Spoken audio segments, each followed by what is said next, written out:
Hello, everyone. My name is Nelson Joseph Castille, the founder of Cave of Mystery. Today, I want to talk about my life and my journey as a mystic. So, I'm someone who started my journey, as many people do, as a Christian. I do not currently consider myself a Christian. I've shared my story of exiting Christianity as a religion and living from the kingdom, but I want to slow down a bit and tell this. I got a lot of new people around now who might not know some of this stuff about me, might not be as familiar with my journey as some of you who've known me for years. But I started out Baptist, right? I started out Christian. Um, and I remember the day, at this time, they called it joined church, right? Go up, receive the pastor's right hand of fellowship, get baptized shortly after. Um, I remember the day where I actually felt the pulling of the spirit for the first time. I remember I was sitting in the pew, and that day just felt like destiny. And the best way I can interpret how I felt that day was that I was being prompted by the spirit saying, this isn't where you're going to stay, but this is the best place to be right now. So I've only ever been a part of one church. I grew up at that church. Still have a good relationship with my pastor. Love that guy. Right.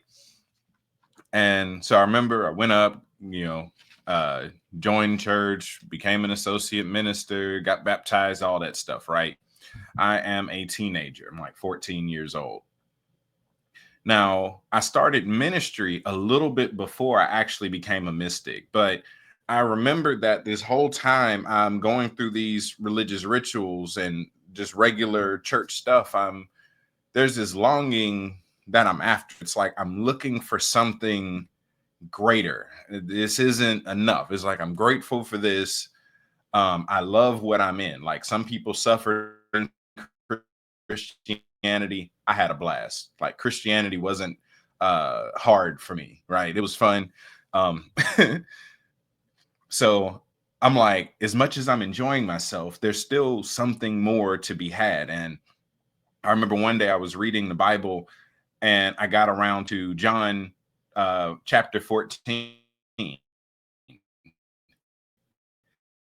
And John 14:12 through 14 became like my inner monologue, where it started to answer something that I was crying out for, right?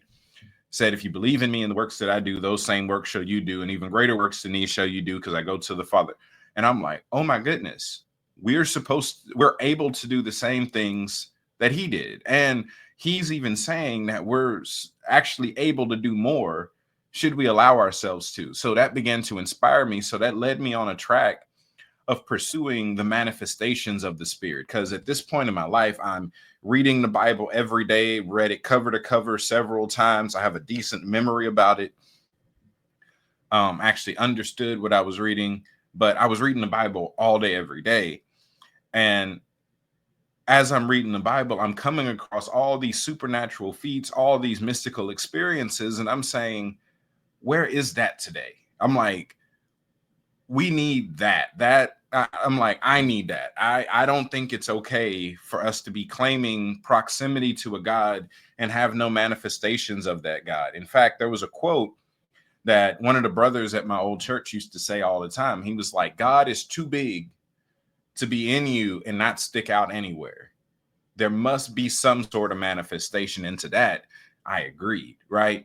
But I took that to an extent that scared my environment at the time. I later found out that was normal for other people, but I'm just a kid at this point. I'm going for what I know to be possible. I'm like, I'm crying out for something that no one in my environment has any mastery over, and most don't have any familiarity with. My pastor in his own right was a mystic. He'd had out of body experiences a few times. He had a history of doing healings and casting out demons on occasion, but he didn't really understand the mechanics of that. He just learned how to surrender, and at times he was used, which was a whole lot in comparison to what was considered normal in my city, right?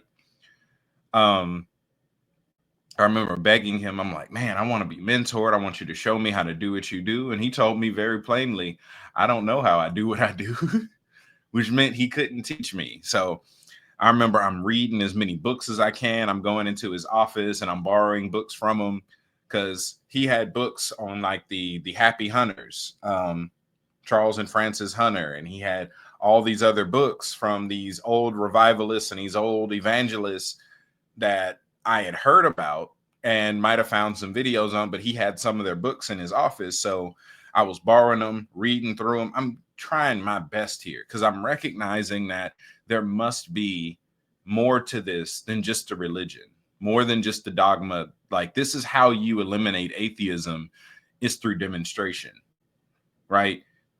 Most religious circles don't give atheists a reason to believe that God exists at all.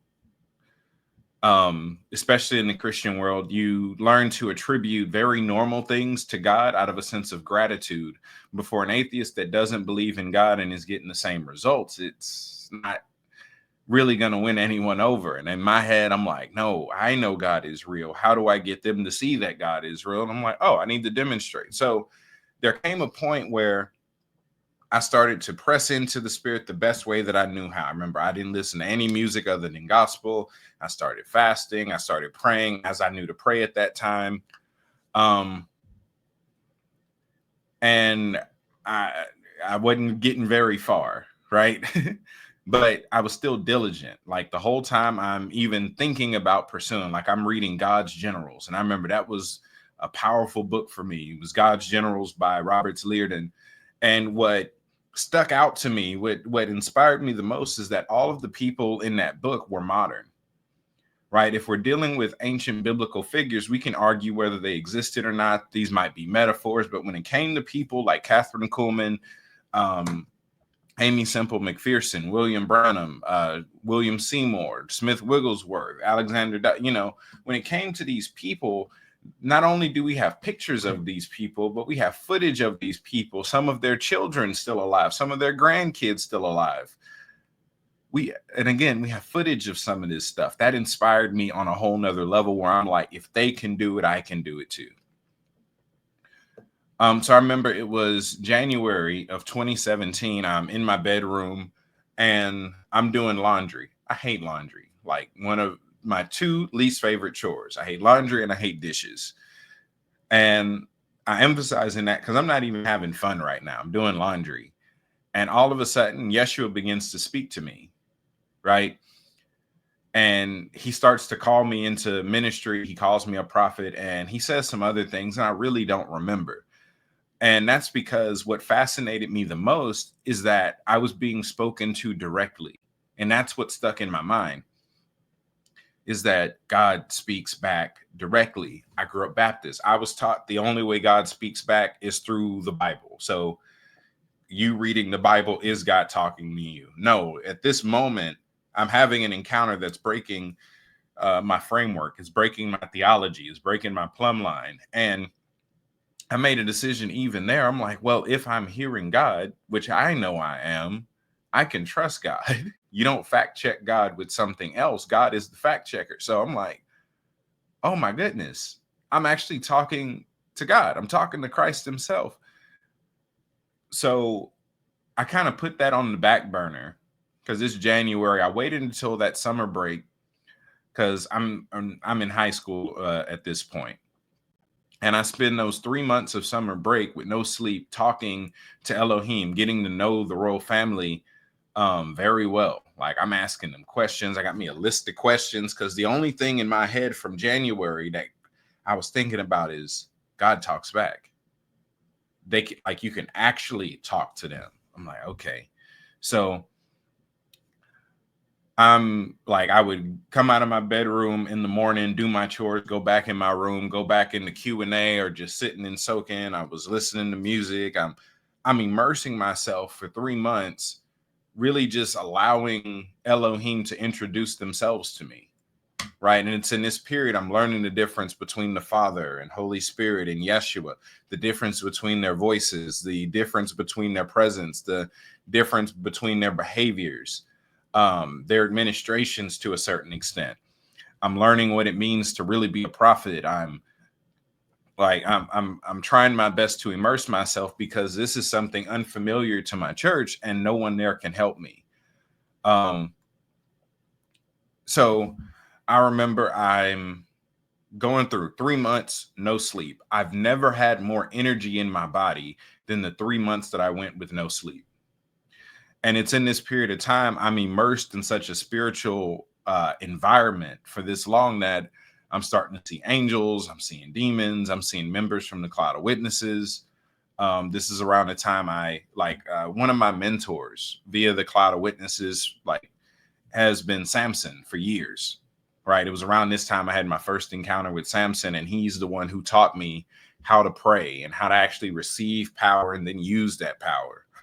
Um, so I'm having a bunch of experiences. I'm having out of body experiences. I'm having what they would call translations or trans relocation experiences, where in my time of prayer, I'm like, hey, take me somewhere. I want to go minister. I want to go help some people out. And I remember being I remember it feeling as if I was being pulled out of my head or being taken by my hair, and I would pop up in these random locations and minister to people all over the world. And um, there came a point where years later I would meet people and they'd say, hey, I remember you from such and such. And physically, I've never been there, but I'd been translating and trans relocating for about 3 years at that point. So that's kind of like a brief nod. So around this time, 2017, 2018, I started having glimpses of the Father, and I had my first face-to-face encounter with Holy Spirit. I've told this story multiple times. That's when I found out that Holy Spirit was a woman, not just a woman, but our mother within the Godhead being patterned after a family, father, mother, son, or father, mother, and offspring. And us being born again places us in the family as the offspring, right? It's around this time that I understood that, because I see Holy Spirit stand in my room and everything just starts to make sense. So I wasn't as bold then as I am now, because at that point I'm getting in trouble by my elders for even trying to learn how to heal the sick, cast out devils, and raise the dead, all of which I've had success in. So, yeah, I'm having face-to-face encounters with Holy Spirit. I'm seeing glimpses of the Father. It's not until January 1st of 2019. It's New Year's. I'm on a cruise ship. And I'm reading a book. I'm reading Beyond Human by Justin Abraham. And I get to the chapter on metamorphosis, and I feel the presence of Yeshua come into the room. Now, at this point in my life, I was already familiar with their presences, so that wasn't anything new. And I remember I had been begging for a face-to-face encounter for about 6 months. And I want y'all to know that begging didn't get me a face-to-face encounter. In fact, I'd even describe myself as being a brat, right? Because I'm looking at people that I consider less than myself having encounters that I'm not having, and I'm jealous, I'm feeling insecure, I'm bothered by it. I have students of mine who are having face-to-face encounters with Yeshua in the same room that I'm in, and I can't see them, but their life is being radically changed. I'm having classmates who aren't trying to live a spiritual or religious life at all, and they're like, oh, I've had several dreams where he's come to me in dreams, and that's bothering me, because I'm like, they're not praying more than me, they're not fasting more than me, they're not going to church as much as me, they're not reading the Bible as much as me, and you're giving them these encounters and not me. I've been begging for this for forever. I've seen everybody but you. I'm seeing Samson, I'm seeing Noah, I'm seeing all these other members from the cloud of witnesses. I'm translocating, I'm seeing Holy Spirit, I'm seeing angels, I'm seeing everybody but you. So Yeshua is actually starting to work my nerves at this point. And I remember I'm just sitting there in my room on the cruise ship, and I kind of just relax. And I'm like, you know what? I'm just a son. I'm just in the family. This stuff is supposed to happen. And it was almost like a moment of surrender, that I can't force something to happen. I'm not owed anything, right? That's the best way I could verbalize the mentality I was having. It was almost like a give. I gave up, right? And It was around that point I'm reading this book, just enjoying being a mystic, and I feel his presence come into the room, and not thinking much of it, I just decide to turn and look to the direction that I'm feeling the presence come from. And Yeshua steps, he steps through the wall. And at this moment, he looks like the cosmos. He looks like a nebula condensed into human form. And he has these blazing blue cosmic eyes. And I've always said this. I understand completely why they use the words undone when they would have encounters in the Bible. And that's because, like, I myself felt my body, soul, and spirit all go in separate directions. I literally got taken apart and put back together. I felt my body slump into the chair. My soul went one way, my spirit went another.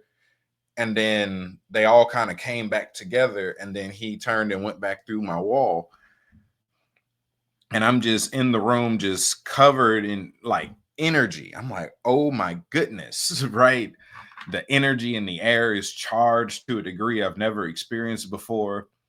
I'm experiencing this on all three levels of being. I'm like, this is powerful. And I realized that begging won't get you an encounter like that. It's two principles that I got, right? That they want these encounters more than we do, and that it's a right, not a privilege. In that, because you are a child of God, because you are a son of God, you have access to the rest of your family. It's nothing you need to beg for. You don't have to be good enough. You don't have to do anything. You're just in the family already. Therefore, you can see your family. And it was from that point forward, because in my being a brat, I refused to let myself have a certain degree of mystical experiences. So, like, I was still healing the sick and casting out devils almost every day at this point, prophesying all the time. I was still doing that, but I wasn't allowing myself to work with angels or work with the cloud of witnesses or even Holy Spirit or the Father, because I'm like, I need to see Yeshua. So once I did, I freed myself to go be able to have all these mystical experiences again. So it was around that time when me bilocating, being in two places simultaneously, started to happen more and more. I would go into places and they say, "You just left. How'd you change clothes so fast?" I'm like, "I didn't change clothes. I wasn't here." They're like, "Yeah, you just came in. You were wearing such and such, and you was telling us about this." I'm like, "Yeah, that wasn't me, or another me." Um, I'm meeting people from different states and different countries and stuff for the first time. And they're like, "Oh, I remember you came and ministered over here and you did such a good job. You taught on this and that." And it's all stuff that I teach on, but I've never been to some of these places that people were coming from. It was after my face-to-face encounter. So it's not so much that Yeshua imparted anything into me. It's more so that I freed myself to have those experiences again, because I was already having them to a degree, but in me throwing my little tantrum, I shut myself off from a certain dimension of that. So my journey as a whole has been an uphill, it's been an upward acceleration, right? So there came a moment, so that's January 1st, 2019. It was early 2020. This is right before the pandemic, right? And I'm sitting in my bedroom and I start to think, because I'm very self-reflective. I'm like, I examine myself a lot. um, very self-aware. And I'm sitting there and I'm thinking about my ministry. I'm thinking about where I'm at. And I'm like, you know what? I don't like the fact that there's things that I'm teaching that you've never told me were true. And I'm talking to the royal family. I'm like, the Father's never told me this. Yeshua's never told me this. Holy Spirit never said this. Cloud of Witness, no angels, nothing, right? The seven spirits didn't teach me this. And I'm like, I don't like that, because I value my credibility. If I say God said, I want it to be true that God said it, not just that I believe it. And because I'm a man of God, I'm an apostle, I'm a prophet, I'm this, I'm that. that people just accepted. I'm like, no, I want everything that I teach to always be verifiable by Holy Spirit. I'm like, I want the Spirit of truth to validate all of my teachings. Therefore, I have to fact check all my stuff by her. So I remember I sat down, and in that moment, I decided everything that they never confirmed, never told me was true, or never taught me, it didn't come from some heavenly source. I'm no longer going to teach, and I no longer believe. It's even the stuff that makes a lot of sense, even things that I agree with. I'm like, because God never told me that was true, I have to sit it on the back burner until it's verified. So I've actually been in the process of relearning everything for the last 5 years. And I can say out of integrity that everything I share in public is verified by Holy Spirit, right? I have my hypotheses, I have my theories, I have my questions, I have my guesses and stuff. I just never share that with people in public because I value I value my integrity when it comes to education, when it comes to revelation. Because something I never wanted to do is be one of those preachers that has to come out years later and say, hey, I know I said this, but that's not true. God told me this, but it's not true anymore. This is what it actually is. I never wanted to be that, because that is a shot to your credibility on a level people don't get. Because if you said God told you that, now you saying God told you this, but now you saying that ain't true. When were you ever, I don't like that stuff. So that's something I decided myself, is that if it's not verified by the Spirit, I don't typically share it in public. So it's around this time so the pandemic comes. My church ends up closing during the pandemic because I'm like the only one that's actually healing the sick. So if the church as a whole isn't doing that, they kind of should close during a pandemic. And that irritated me, but truthfully, I had a bunch of irritations for years. I'm prefacing that because people will assume that I left out of frustration. I'm like, no, I've been frustrated in many systems a bunch of times. I never leave or connect based off my emotions. The actual decision making, I've always surrendered to be by the Spirit. There just so happened to be an overlap where I happened to be irritated, and Holy Spirit told me that it's time for you to move on. And I remember I got to talk to my pastor eventually, and he released me, no problem. He was like, hey, go be great. Continue following the Spirit. Keep doing what you're doing. I love you. I support you. Right. So we, even now, even then, even now, didn't have a bad relationship. So I remember I was working with a few different ministries at this time, people who were charismatic. Now, something that I found interesting throughout my journey is that I would always meet a group that embodied where I was the last time. That while I'm in a dimension, I have no friends and I have no peers. And I'm the odd one sticking out. And then by the time I elevate again, I'm now around people who are closer to where I just left. So I've never really gotten to have a one-on-one conversation with someone and we're on the same page. That's very rare for me. So I'm around a lot of charismatic circles. They also heal the sick and lay hands and do impartation and cast out demons. But at this point in my life, I'm going to heaven every day. So you see the gap. It's like when I'm Baptist, I'm around Baptists and they're not doing anything supernatural, but I'm healing the sick, casting out devils, raising the dead, prophesying. And then when I get around people that do some of that, now not only am I doing the other stuff, now I'm going into the heavens. I'm having face-to-face encounters. Right. So even then I transition again, and I'm in circles with other mystics who also go to heaven. But at the same time, I'm losing my Christianity because it's being purged out of me by Yeshua himself. And I've told the story of him detoxing me from Christianity. And because for a period of time, I identified as a Christian mystic, that real Christianity is mystical. Like was my stance. Like, you're supposed to be building a relationship with Christ and embodying that. That is mysticism defined. So it wasn't until Yeshua really broke down what Christianity is versus what he taught that I finally divorced Christianity. I'm like, you know what? I'm done with religion as a whole. I'm just going to live by the Spirit, and my only identification will be kingdom, right? Not a Christian. I didn't become a witch or a warlock or anything like that. I'm not an atheist. I am a former Christian, meaning that I no longer let the confines of Christianity to define what truth is. I let the Spirit of truth and the family of truth define truth to me. They are revealing themselves in every capacity.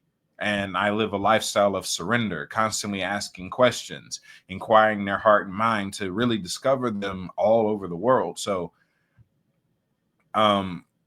it's around this time that I'm branching out. I'm studying other resources. I'm looking through other cultures, because for me, I've known Father, Son, and Holy Spirit, plus some other beings, angels and saints and things, for some years now. I'm very familiar with them. And I dared to ask them a question. I'm like, hey, show me you all over the place. Show me where you really are. Show me, like, if you're supposed to be omnipresent, other cultures should know you, even if they don't speak the language that we speak. It's kind of impossible to believe that only one small group of people in the world ever knew you in all of human history. That doesn't make sense. And they're like, you're right. The other places do know us. And the way they kind of preface it, they were like, are you sure you want to know? And I'm like, you know what? Y'all have been the only people I've been able to trust my whole life. If I can't trust y'all, I can't trust anyone. I'm choosing to trust y'all, right? So I was already kind of on that level of trust, even back when I had my face-to-face encounter with Yeshua, because the cry of my heart has always been truth. It's show me what is true, show me what is real, and then let me deal with it, right? Because I remember there were debates. They were like, oh, I don't believe. They were like, Yeshua or Jesus. They're like, he looks however you look. So if you black, he gonna be black. If you white, he gonna be white. If you Asian, he gonna be Asian. Because I don't think he'd ever appear any one way as definitive in order to give any one race some level of superiority or this. He looked like whatever, and I didn't like that because that just isn't real, right? When he walked the earth, he looked a certain way. He was a certain way.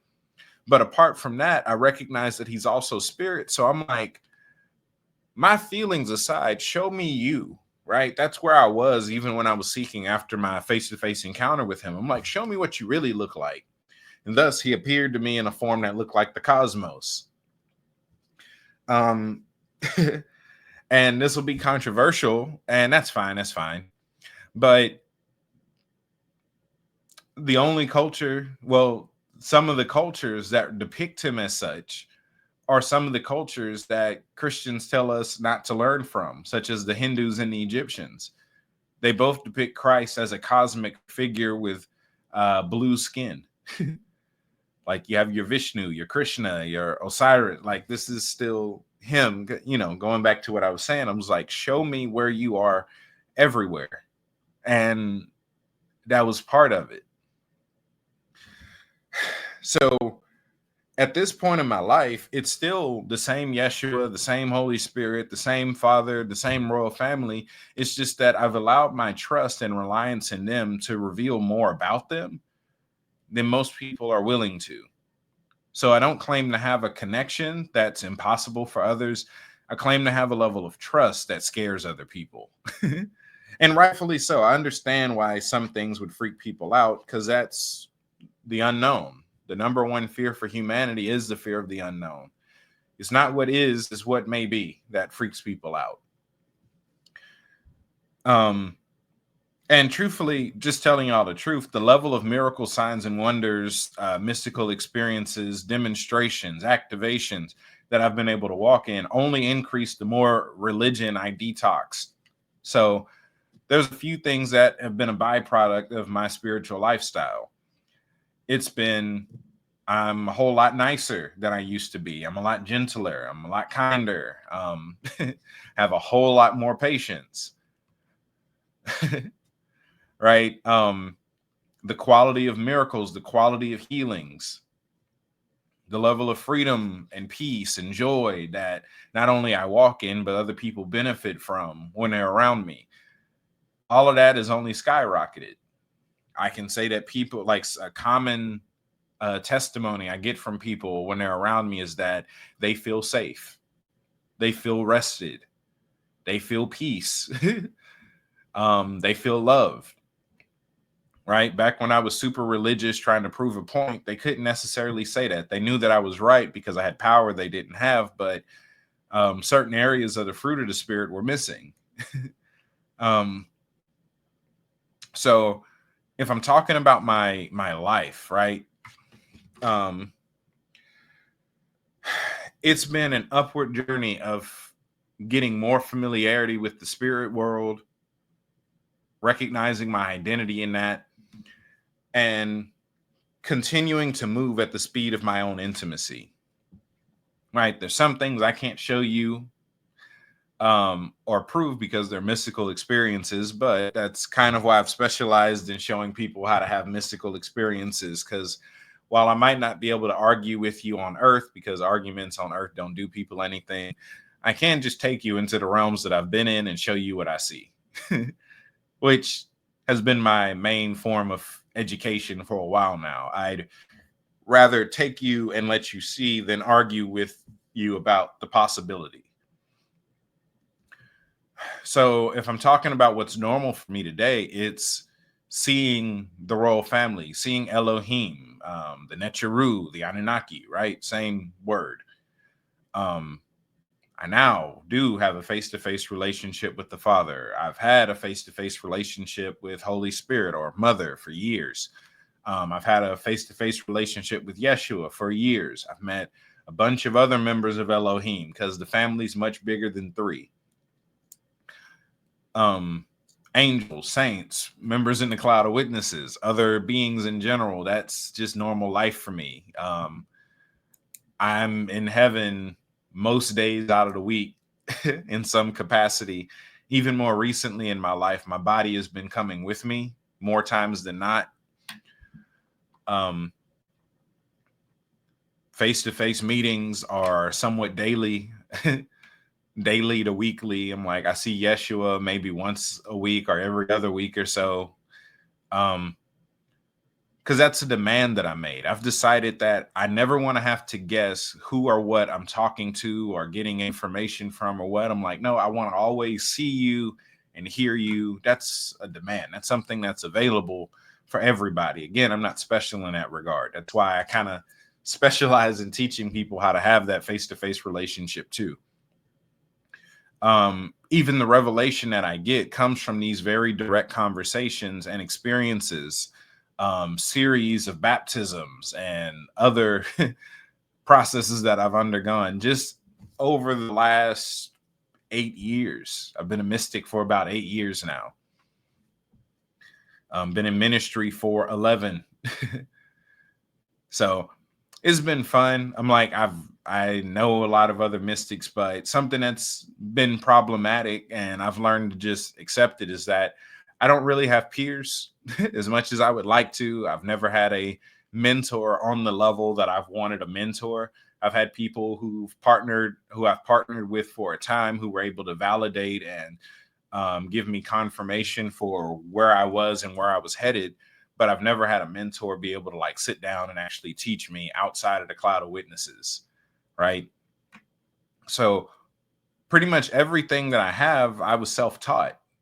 Like either I figured it out on my own or I got it from a conversation with an angel member, a saint from the cloud of witnesses, the royal family, something like that. Right. So I'll even tell y'all a story that really shattered my theology, because I know me mentioning the Krishna Vishnu thing earlier might have freaked some people out. That's okay. I expect y'all to be freaked out by some things. I remember I was reading for the first time. It's a book that I had heard about for forever, and I was comfortable enough in my reliance on Holy Spirit that I was like, you know what? I have nothing to be afraid of. Either Holy Spirit's going to confirm or deny, but I want to understand. I want to know. And that book is Autobiography of a Yogi by Paramahansa Yogananda. So I'm reading through his book. I'm listening to the audio book, and there comes a point where they're talking about some things that I got directly from Holy Spirit. And I'm like, hold up, hold up, hold up. I got that from you. Where did they get that? And Holy Spirit told me very plainly, oh, he's a son too. He knew me just as well as you know me. The difference is he had a Hindu filter. You have a Christian one, or you had a Christian one, but y'all both knew me. Y'all both know me. I'm like, wow. Because at this point, I'm still detoxing from the idea of, I'm still detoxing Christianity as a plumb line at this point. And that really shattered it for me. I'm like, this is Holy Spirit, the same Holy Spirit I've always been with, now telling me that this other person from this other culture knows her. And it reminded me of a story that Nancy Cohen shared, where she was out in the wilderness ministering to some cannibals. And when she started talking about Christ, she noticed that one of the men started jumping up and acting a fool. And after she finished, she got her translator to go over and ask the guy what made him that excited. And he said, oh, I've known who you were talking about for years. I just never knew his name. And she asked the Lord, she asked Yeshua, she said, wait, you mean to tell me this naked cannibal knows you? And he said, yeah, better than you. So immediately that kind of registered the same way for me. Holy Spirit's like, yeah, y'all both knew me.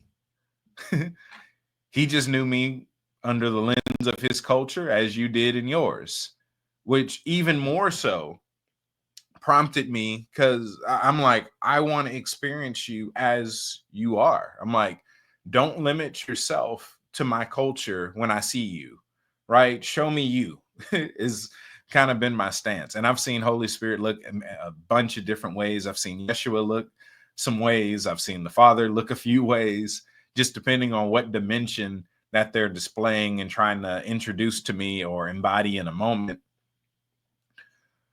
But that's always been my foundation, is show me what you actually are. Don't limit yourself to look how I think you should, right? I would love to be wrong. Show me you and let me be wrong. You don't look nothing like what I thought. But something that I did respect from not just the Egyptians, but the Hindus, is that some of their artwork matches the way that they look. And I didn't start studying the Hindus, really. I didn't really start studying the Egyptians or the Kemites or many of these other cultures until like 3 or 4 years later.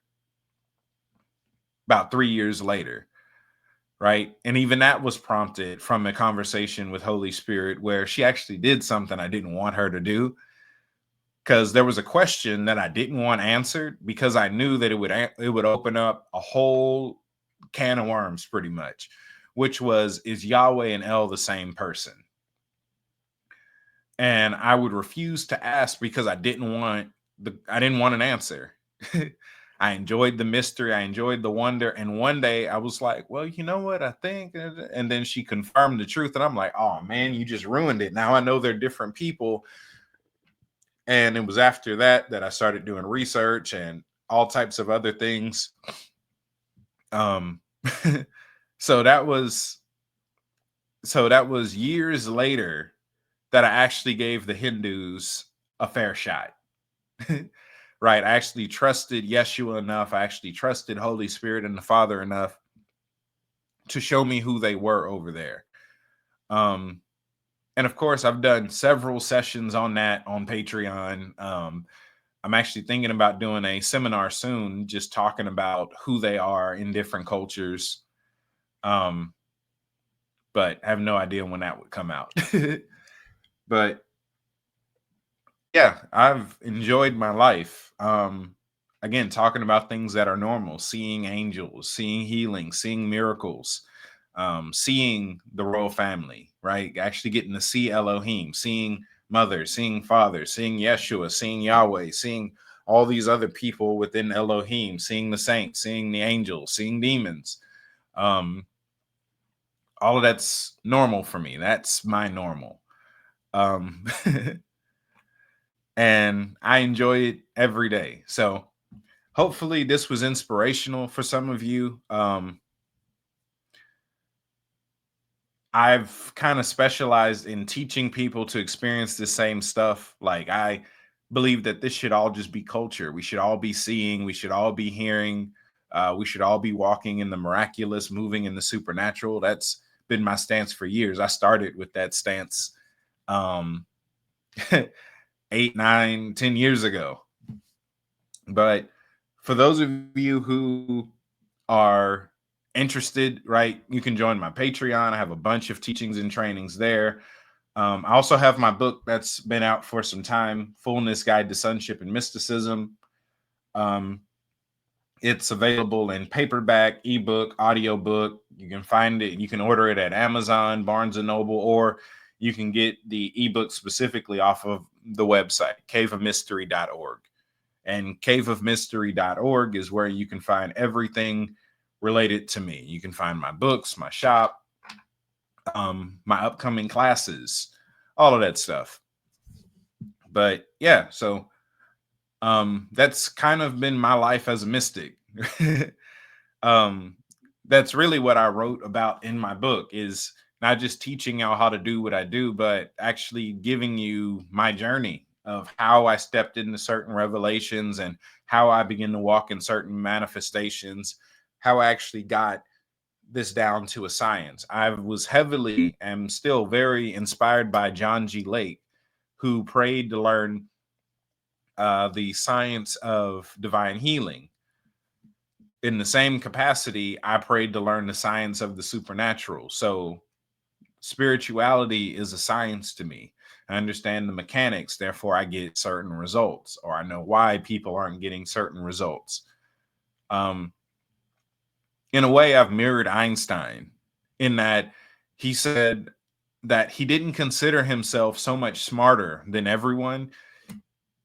He said concerning himself that he just sits with problems longer than everyone else. Therefore, he gets better answers than everyone. And I can relate to that. It's not so much that I have a relationship that's hard for anyone else to have. It's just that most people don't trust Elohim enough to experience them as themselves. They have theology in the way. They have preferences in the way. They have factions in the way. And I divorced all that stuff, whether it be political, whether it be social, whether it be religious. I divorced all the factions that were not imperial.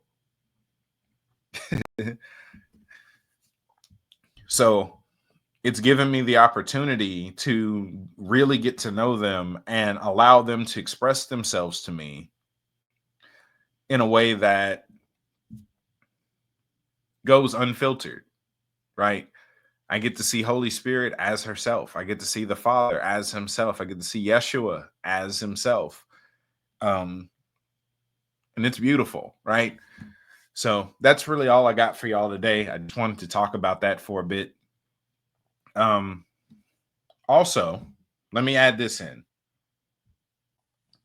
So this is my upcoming itinerary. If any of you are going to be in these areas, I'm going to be in Nairobi. I'm going to be in Kenya next month for about 3 weeks. We're going to be doing some conferences, some mission work, really helping that community. 2 of my classes coming up, Spiritual Warfare and Deliverance, and the Healer course, also in the Houston area, 12 hours of prayer. So if any of you are interested in any of these things, I have a conference coming up in Florida on immortality. If any of this interests you and you like to meet in person, get to really fellowship or anything like that, yeah, we welcome you. Also, concerning the mission trip, and those who know me, right? This is not mandatory, but if you would like to donate to help us out on our trip, pretty much the more money we get, the more stuff we get to do out there to really help the people in Kenya, really partner with the vision of the kingdom out there. But these are some of the ways to give. If you would like to, if you feel led to, by no means mandatory, but yeah, the more money we have, the more we're able to get done out there. So that is it for today, that's all I got for y'all. Until next time, y'all be blessed. Later.